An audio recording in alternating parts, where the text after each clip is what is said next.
Hey, hope you're doing good. I have come down to the Bristol Harbour side today to do this goals. Let's call it a goals workshop, really. It's not a standard setting. I'm walking and talking. What I need you to do really is just to grab yourself a piece of paper or a pen, or if anything, get yourself a notebook. It'd be really useful if you did get a notebook to write your stuff down in. I don't know what the scientific rationale is behind it, but they definitely say that when you write stuff down, the connection that it makes with your brain is very, very powerful. So grab yourself a pen, piece of paper, notebook if you will, and I don't know how many of you are users of Uber. I use Uber quite regularly. I found it to be very useful. But the link between Uber and goals is pretty much like this. When you open the app, one of the very first things that it does is it asks you where you would like to go. And one of the things that you can't do with that app is kind of say, somewhere over there, or be vague. You have to be very, very specific in what you do.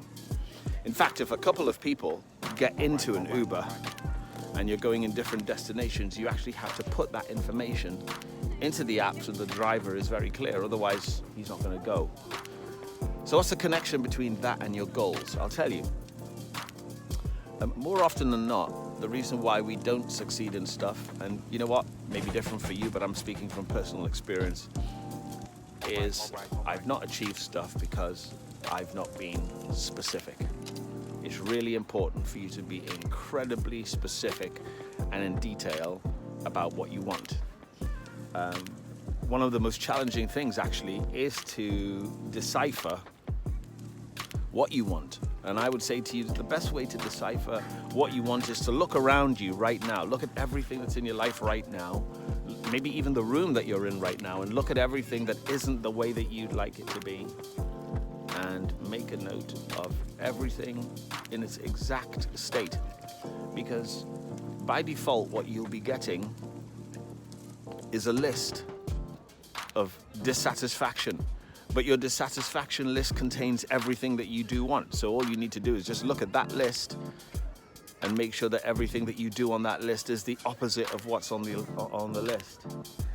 The other thing about writing your goals down, if you're of the biblical persuasion, Habakkuk 2, verse 2 says, "Write the vision and make it plain upon tables, so that he that reads it can run." It's just having a roadmap for the future. So grab your pen, grab your paper, just inhale if you would. Exhale. Just relax for a moment. And get yourself ready for creating the next level of your life.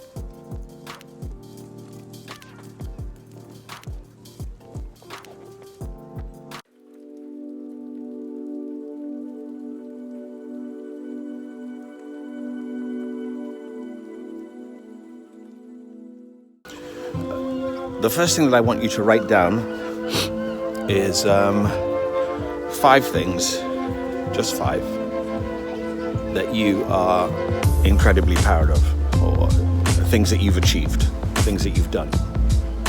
Doesn't matter what that is, really. I'm not sure how many of you know how to ride a bike, but if you do know how to ride a bike, one of the key things about that achievement is the fact that nobody had to coach you how to do it. Another thing about riding a bike is that if you do know how to ride one, it's pretty much impossible for you to know how to forget to ride it. The reason why I want you to write down 5 things that you've achieved is because it proves that goal setting is possible. It means you've done it. And if you've done it in the past, it means that you can do it again. We just haven't found out yet, which is what this exercise is all about. We just haven't found out what you want to do next.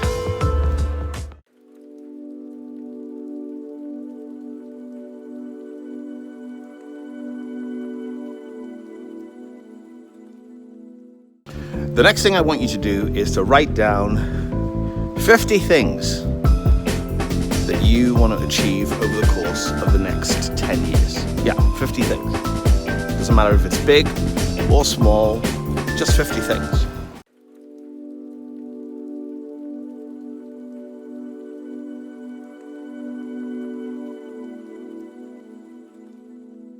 Whilst you're making this list, I want you to be aware of something.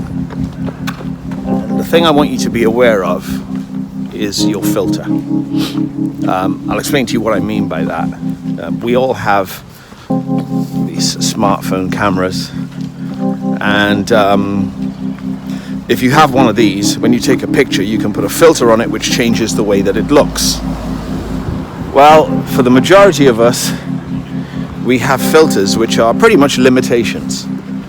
So one of the first things in terms of goal setting that you probably do, and in terms of these 50 things that I'm asking you to do, is you'll probably be writing down the things that you think you can achieve. That's not what I'm talking about. What I'm talking about is the things that you want. I'll give a childhood example. One of the shops I remember going to as a child was this shop called Argos, and in it had this catalogue.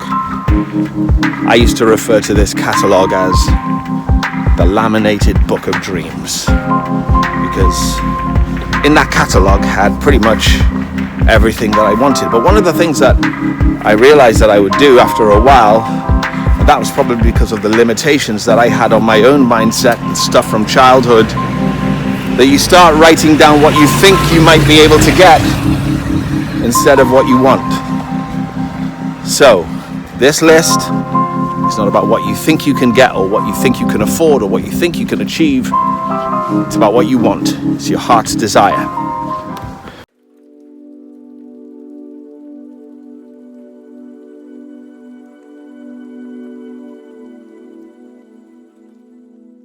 Go right down the page. 50 things that would make your life dazzlingly unique. The reason why I want you to go down the page is because we're going to need to do some stats and do some categorization along these things. So don't put them side by side. Make sure that the list goes down the page.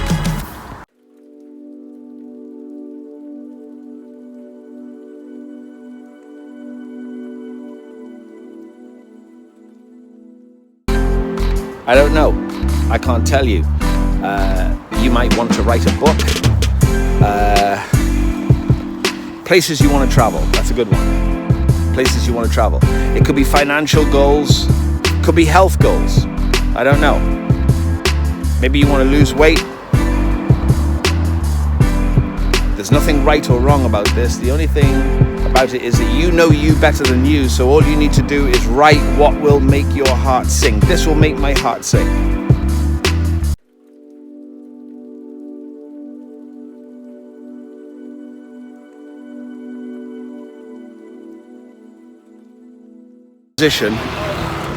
Touring the world was pretty much, it was just like normal stuff, day-to-day stuff. Now my travel reasons are slightly different. They're more so for education and relaxation. Education, relaxation. The Maldives. Yeah, I've got to do the Maldives. It's in Australia, Japan, New Zealand, America, standard, Canada, beautiful place. The Maldives though, not done that. Egypt, that's another place I'd love to go. Where would you like to go? Here's a good one. Who would you like to meet?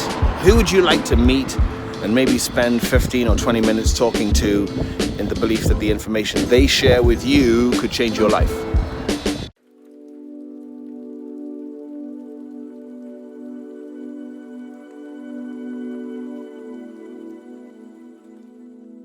Growing up, we used to come to the southwest of England, where I live now, quite regularly. And one of the key things I remember is that we would often go to this place called Weston-super-Mare. Myself and my cousins would go and we'd play in the sand and, you know, walk around the arcades and go in the shops. And one of the things that I've carried on with my own children is the fact that I take them to Weston-super-Mare. Probably once every 3 or 4 months, we just get in the car, take them, go. We walk up and down on the beach. We go in the arcades. We go to the shops. We spend like kings. I can remember a couple of Christmases ago, I took them there on Christmas Eve. And I was buying them stuff in the shops and they were like, "Dad, it's Christmas Eve." And I said, "I know." The reason why I'm telling you this is because I've bought my kids some phenomenal stuff over the years. They've had things like, as children, that I never had. Physical, material things. But in spite of the physical, material things that they have access to and they've been able to enjoy,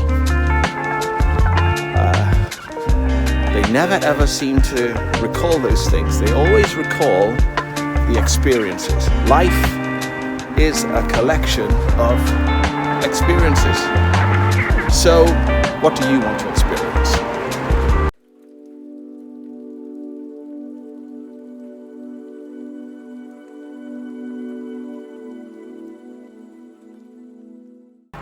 Write what you see. Write what you feel. Feeling is the secret. One of the key things I've come to understand about life is that it's pretty much based on a really simple game called Snakes and Ladders. I don't know if you've played that game before, but when you play Snakes and Ladders, when you land on a snake, it makes you feel a particular type of way. When you land on a ladder, it makes you feel a particular type of way. Life is binary. I think for the majority of life, we tend to try to rationalize rather, and put explanation around two basic feelings, good and bad, snakes and ladders. So why don't you write down, based on how you feel, that would make me feel good, like I landed on a ladder.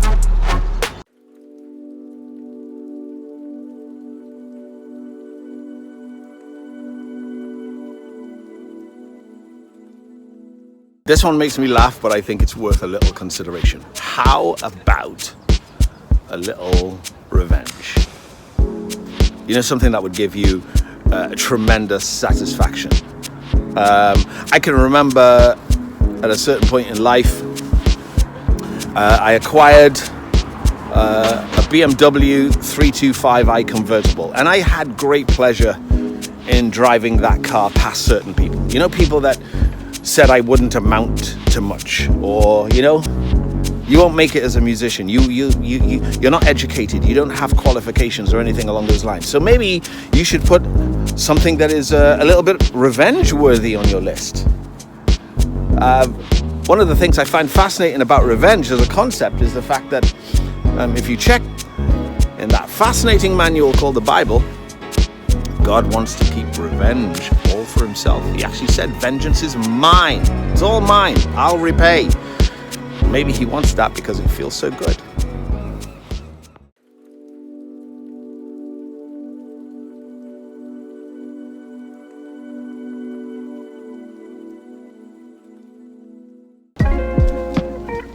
How about being a benefactor? Who could you mentor? Who could you coach? Who could you financially support? I can remember in my early days of building business and wanting to be successful, that it was largely motivated by the accumulation of material things. And one of the things that I've realized as time's gone on is that not only do I need less, I actually want less. I remember a period of time where I wanted to have like just tons of clothes. I could just have a lot of clothes. Massive range. I must be honest with you, nowadays I don't have the headspace, the time, or the inclination to spend deciding what to wear. I don't want to fill my head with that stuff. Got other things to do. So, who do you want to give to? Who do you want to support? Who do you want to help?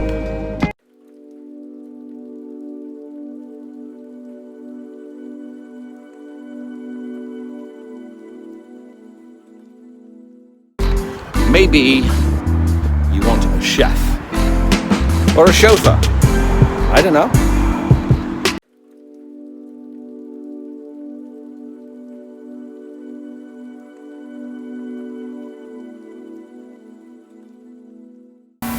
Okay, how about your career? Or maybe business. You want to set up in business? Maybe it's something to do with e-commerce. Maybe you want to be a trainer. Maybe you want to do something completely different. Maybe you're stuck in a dead-end job right now and it's not providing you with any satisfaction and you want to move from that space. Write it down. What's your dream job? What would be your dream business? What are you interested in? One of the things I find fascinating about this type of exercise is the fact that children would have no problem doing this at all. By now, they'd probably have not only their 50 things done, they'd probably be asking for extra pieces of paper.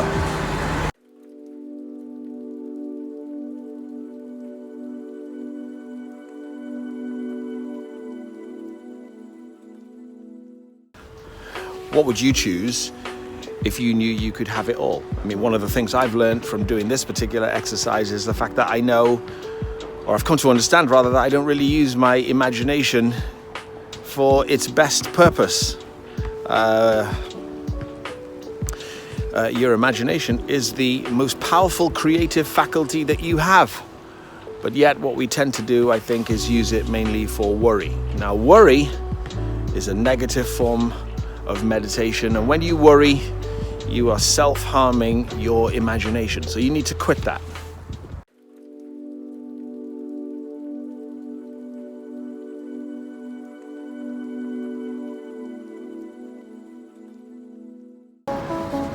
Right, this is what I want you to do next. I want you to review the goals. I want you to go down the list, and next to each one, what I want you to do is I want you to stick a 1, a 3, a 5, and a 10. And whilst you're doing that, what I want you to think to yourself is, okay, this one I think is a 1-year goal. This one I see as a 3-year goal. This one I see as a 5-year goal. And this one I see as a 10-year goal. Off you go. Go on.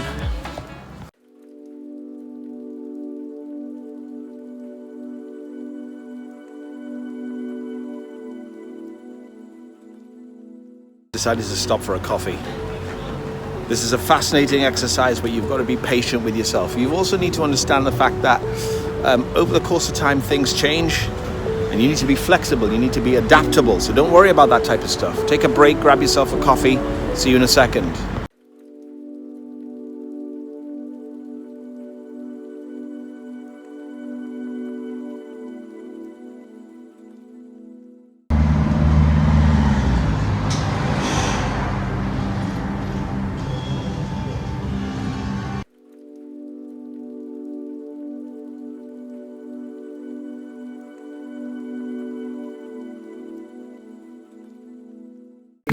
Time is a really important thing. My grandfather used to say to me that a task without a deadline is merely a conversation. And as a musician, one of the things, one of the fundamentals in music is chords. And there are lots of different types of chords, but in essence there are really two types of chord that everything else is rooted in. That's the major chord and the minor chord. And one of the key issues about time and your goals, and the reason why I'm getting you to write 1, 3, 5, and 10 next to these goals, is because hopefully you will start to monitor the way that you use your time and stop majoring in minor things.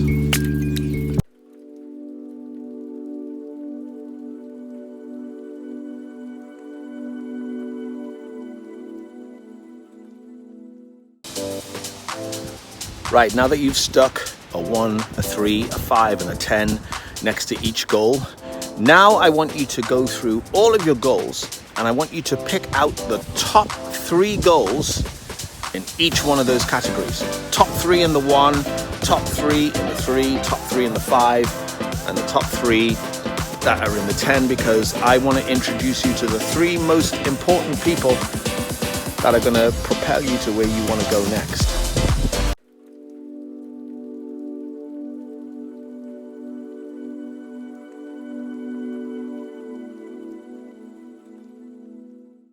A little bit earlier on in this workshop, I talked to you about the fact that your filter tends to play a massive part on how you see the world. Now, your filter is largely made up of your past experiences, the information perhaps that you received as a child, let alone the environment or the people that you surround yourself with now.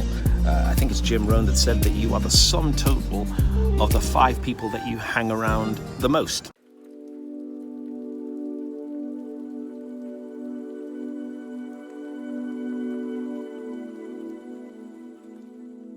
Three most important characters on this voyage of self-discovery are the what, the how, and the why. You see, most people tend to think, what am I going to do? Or they think, well, how on earth am I going to do that? You're probably looking at your list and thinking, how on earth am I supposed to do that? But the most important reason of all is your why. So what I'd like you to do, next to that categorized set of goals, is write why you want to achieve each one.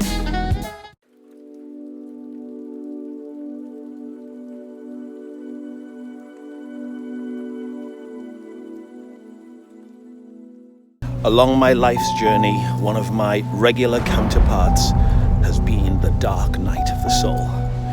That's when I question why I started doing what I'm doing. Is it really going to work out? Are people going to be interested? Where's the money going to come from? All of these questions that I refer to as the dark night of the soul.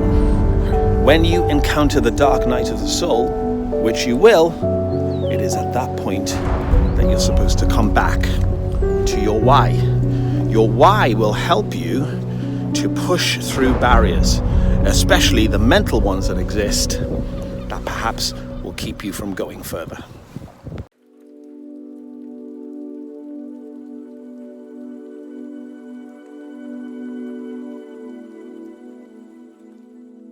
For you to know your why is your why. It's your reason. It's no one else's business.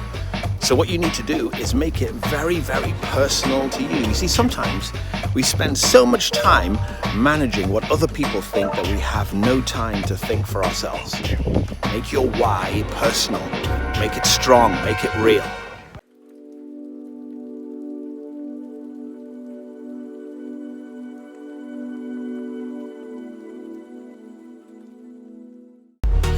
Thank you so much for spending time with me today. I hope that you have found this goals workshop to be really helpful. I certainly have. It's given me the opportunity to review my ideas on things, to refresh my memory on some of the principles, and maybe review some of my goals as well, to make sure that I am not sticking inside of my comfort zone. There are 2 key things, or let me say 2 key energies that will propel you to your goal. There is the what energy and there is the what for energy. There's what you want, but why do you want it? I think it was Benjamin Disraeli that said, nothing will stand in the way of a human being that stakes their entire existence on their purpose. So if you can do that for yourself today, you will watch your 1, your 3, your 5 and your 10-year goals come to reality.